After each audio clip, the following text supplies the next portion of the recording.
Sir నమస్తే అండి. నమస్కారం. ఎం గంగాధర్ గారు, ఏసీపీ తెలంగాణ పోలీస్.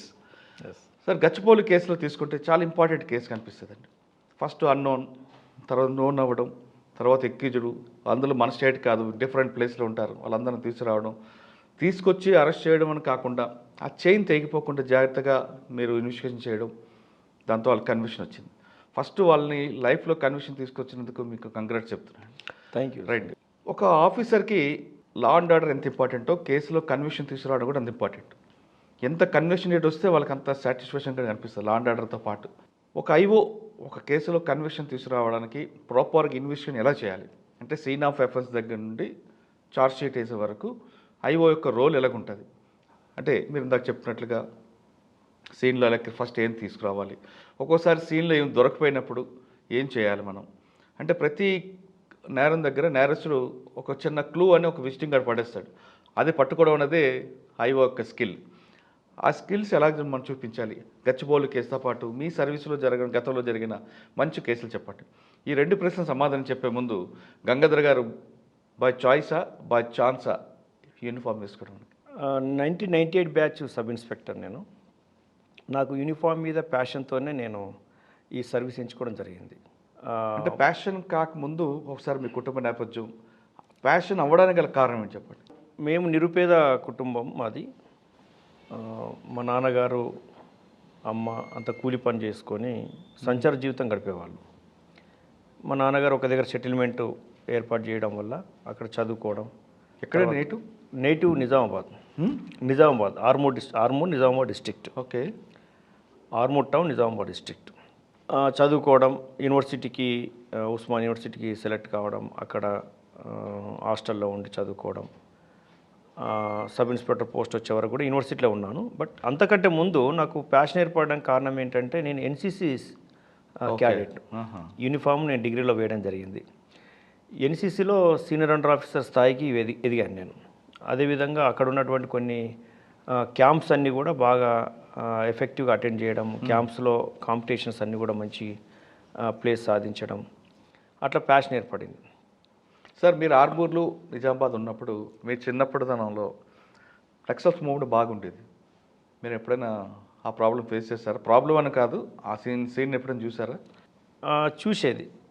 మేము ఒక విలేజ్ నుంచి ఒక విలేజ్కి వెళ్తున్నప్పుడు దళాల మూవ్మెంట్ కనపడేది. నక్సల్స్ తిరుగుతున్నటువంటి రోడ్ క్రాస్ చేస్తున్నప్పుడు కానీ, ఫారెస్ట్లో తిరుగుతున్నప్పుడు కానీ మాకు కనపడేది. ఎందుకంటే అప్పుడు 98 కంటే ముందు విషయం ఇది. 1998 మా సెలక్షన్ 98 కంటే ముందు కాబట్టి అప్పుడు నక్సల్స్ ప్రభావిత ప్రాంతాల్లో నక్సల్స్ యొక్క కదలికలు బాగానే ఉన్నాయి, కనపడేది మాకు. కానీ మీరు ఆ భావజాలం వైపు వెళ్ళలేదు? ఆ భావజాలం వైపు పోలేదు. చదువుకోవాలి, బాధ్యత గల ఉద్యోగం చేయాలి. ఆ ఉద్యోగం కూడా ఒక ఎగ్జిక్యూటివ్ ఉద్యోగం చేయాలి. ఆ ఎగ్జిక్యూటివ్ ఉద్యోగం ద్వారా మనకే కాదు మన చుట్టుపక్కల వాళ్ళకి, సమాజానికి కూడా ఉపయోగపడాలి, అందరికి ప్రొటెక్టివ్గా ఉండాలి అనేది నేను కోరుకున్నటువంటి నేపథ్యం. అది నాకు సక్సెస్ఫుల్గా నేను సర్వీస్లో రావడం వల్ల నాకు అనిపించింది అది. సో 98 బ్యాచ్లో మీరు సెలెక్ట్ అయ్యారు. ఫస్ట్ పోస్టింగ్ ఎక్కడండి? First posting after training all year first posting Nalgonda district, ఇప్పుడు యాదాద్రి భువనగిరి జిల్లా. అక్కడి నుంచి పోస్టింగ్స్ ఒక 10 సంవత్సరాల వరకు నల్గొండ జిల్లాలో. సార్ నల్గొండకు వెళ్ళకముందు మీరు ఆల్ ఇయర్ మన అలో ట్రైనింగ్ అయిన తర్వాత పాసింగ్ అవుట్ పైరెట్, ఒక చిన్న కుటుంబం నుంచి ఆ స్థాయికి వచ్చిన మీకు మీ అమ్మగారు నాన్నగారు చూసేమన్నారండి? మా అమ్మగారు నాన్నగారు నేను సబ్ ఇన్స్పెక్టర్ సెలెక్ట్ అయిన తర్వాత వాళ్ళు నమ్మలేదు. ఎందుకంటే ఎదురుగున్నటువంటి మా అంకులు మల్లేష్ గారు అని ఉండేవారు. నేను యూనివర్సిటీలో పీజీ చేస్తున్న సమయంలో నేను సెలక్షన్ అయ్యాను. నాకు అప్పుడు వయసు 22 సంవత్సరాలు, 21 క్రాస్ 22 సంవత్సరాలు. యూనివర్సిటీలో ఒక రూమర్ ఏముందంటే ఫస్ట్ అటెంప్ట్లో రాదు సివిల్ సబ్ ఇన్స్పెక్టర్ అనేది ప్యాషన్ అవ్వడం అనేది. ఫస్ట్ అటెంప్ట్లో రాదు, 2-3 అటెంప్ట్ చేస్తే వస్తుంది అనేది ఒక అపోహ ఉంది. ఆ అపోహను బ్రేక్ చేస్తూ నేను ఫస్ట్ అటెంప్ట్లోనే శ్రద్ధగా చదువుకున్నాను. కుటుంబ నేపథ్యం కూడా పేదరికం కాబట్టి ఇంట్లో పెద్దవాడిని, 5 అన్నదమ్ములం, నేను పెద్దవాడిని. ఇంకా 4 అన్న తమ్ముళ్ళు ఉన్నారు. ఉద్యోగం ఎట్టి పరిస్థితి సాధించాలి, అది కూడా ప్యాషనేట్గా ఉండాలి, ఖచ్చితంగా కోరుకున్న ఉద్యోగమే రావాలి అని నేను అనుకొని చదవడంతో ఉద్యోగం వచ్చింది. మన అమ్మ నాన్న నమ్మలేదు ఫస్ట్. నేను ట్రైనింగ్ పోయింది కూడా నమ్మలేదు వాళ్ళు. ఒకరోజు అకాడమీకి వచ్చి నన్ను ప్రత్యక్షంగా చూసిన తర్వాత ఓహో ఇంతమంది ట్రైనింగ్ చేస్తారు, అందులో నువ్వు ఒక్కడివి, సబ్ ఇన్స్పెక్టర్ పోస్ట్ వచ్చింది ఒక్కరికి వచ్చిందా అసలు రాలేదా అనేది పెద్ద డౌట్ వాళ్ళకి. వచ్చిన తర్వాత చూసిన తర్వాత ట్రైనింగు, ఆ పీటీ, ఆ గ్రౌండు, హాస్టల్లో మెస్సు, ఇవన్నీ చూసిన తర్వాత ఒక్కొక్కసారిగా వాళ్ళలో ఆనంద బాష్పాలు నాకు కనపడ్డాయి. ఓకే. అసలు ఉద్యోగం అంటేనే ఎడ్యుకేషనే ఫస్ట్ జనరేషన్ అవును. మా కుటుంబాల్లో.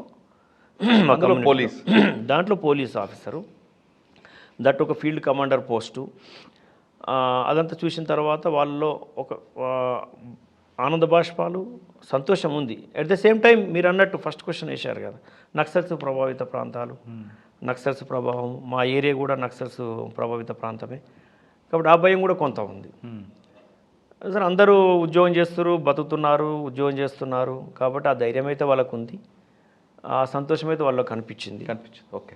అంటే సాధారణంగా ఆ వాతావరణం వచ్చిన వాళ్ళు అటువైపు వెళ్ళడానికి ఎక్కువ ప్రయత్నం చేస్తుంటారు, కానీ మీరు ఇటువైపు తిరిగారు. అవును, ఉద్యోగం చేయాలని. ఉద్యోగం ఫస్ట్ పోస్టింగ్ ఆలేరు కూడా అప్పటికి ఎఫెక్టెడ్ ఉంది, చాలా ఎక్కువ ఉంది. ఆలేరు అనేది కమ్యూనిస్టులు ఒక పక్కన, నక్సల్స్, రకరకాల మూవ్మెంట్ ఉంటుంది. కమ్యూనిస్టులు ఉన్నారు, నక్సల్స్ ఉన్నారు. కమ్యూనిస్టులు 2-3 గ్రూపులు ఉంటాయి. అవును. ప్రజా ప్రతిఘటన ఉండేది, ప్రజాపంత ఉండేది, పీపుల్స్ వార్ గ్రూప్ ఉండేది. వీళ్ళ మధ్యలో కూడా కాన్ఫ్లిక్ట్ జరిగేది. మీరు వెళ్ళేసరికి మీకు ఫస్ట్ ఎస్పీ ఎవరండి? మాకు ఫస్ట్ ఎస్పీ రామనారాయణ గారు కొద్ది కాలం ఉన్నారు, తర్వాత శివధర్ రెడ్డి గారు. Super officer. శివధర్ రెడ్డి గారి యొక్క నాయకత్వము, వారి యొక్క విధి నిర్వహణ, వారికి ఉన్నటువంటి వృత్తి నైపుణ్యము చాలా అమోఘంగా అనిపించేది మాకు. అదేవిధంగా ఎట్ ద సేమ్ టైం ఆఫీసర్స్ని, అంటే మా లెవెల్ ఆఫీసర్స్ని చాలా ప్రేమగా చూసేది, చాలా ఆప్యాయతగా చూసేది, సజెషన్స్ ఇచ్చేది. ఆ సమయంలో ఏం చేయాలని కూడా సజెషన్ ఇచ్చేది. ఎప్పుడు తొందరపడి మా మీద కర్కశంగా వ్యవహరించడం కానీ, పని చేయాలనే ఉద్దేశంతో ఉండకపోయేది. పని నేర్పాలనే ఉద్దేశంతో, మంచి నాయకత్వ లక్షణాలు అలవర్చుకోవాలనే ఉద్దేశంతో మాకు. సార్ ఆలేరులో మీకు మెయిన్ ఛాలెంజ్ ఏమొచ్చిందండి? మెయిన్ ఛాలెంజ్ అక్కడ ఒక కొత్త రిక్రూట్కు ఇవ్వాల్సిన పోస్టింగ్ కాదు యాక్చువల్లీ. అక్కడ ఒక రైల్వే స్టేషన్ ఉంటుంది, అవును, నేషనల్ హైవే, మీరు అన్నట్టుగా 2-3 గ్రూపుల అవుట్లా పీపుల్, అదేవిధంగా దొంగతనాలు బాగా అయ్యేది. అక్కడ చిన్నపాటి టౌన్షిప్, ప్రతి గ్రామము Naxals affected. And also extortions కూడా చాలా ఉండేది. ఎక్స్టార్షన్స్ మీరు అన్నట్టుగా ఇవి ప్రజాపంత, ప్రతిఘటన, ఇవి కొన్ని కమ్యూనిస్ట్ గ్రూపులు అవి కొంచెం ఎక్స్టార్షన్ చేసేవాళ్ళు. ఎక్కడో నేషనల్ హైవే కాబట్టి ఆ అఫెన్సెస్ జరిగేది, రాబరీ జరిగేది. శివానందరెడ్డి గారు మాకు అడ్మిన్ ఉండేవారు. అదేవిధంగా ప్రభాకర్ రావు గారు, రిటైర్ అయిన ప్రభాకర్ రావు గారు మాకు ఓఎస్డి ఉండేది. ఓకే. వీరి నాయకత్వంలో ఏమంటారు? సిఐ ఎవరు మీకు? మాకు సిఐ యాదయ్య గారు, ఫస్ట్ సిఐ యాదయ్య గారు. సార్ రిటైర్ అయ్యారు. వరంగల్ నుంచి సైబరాబాదు అడిషనల్ డీసీపీ చేశారు అడ్మిన్గా. వారు మా ఫస్ట్ సిఐ. వారి నాయకత్వంలో కూడా మేము బాగా పని నేర్చుకున్నాం. మా డిఎస్పి రవీందర్ రెడ్డి గారు, భువనగిరి డిఎస్పి. అవును. ఇక వారిని అప్పుడు టైగర్ అనేవాళ్ళు. అసలు టైగర్ అంటే ఎలా ఉంటుంటే మేము ప్రత్యక్షంగా చూసాం.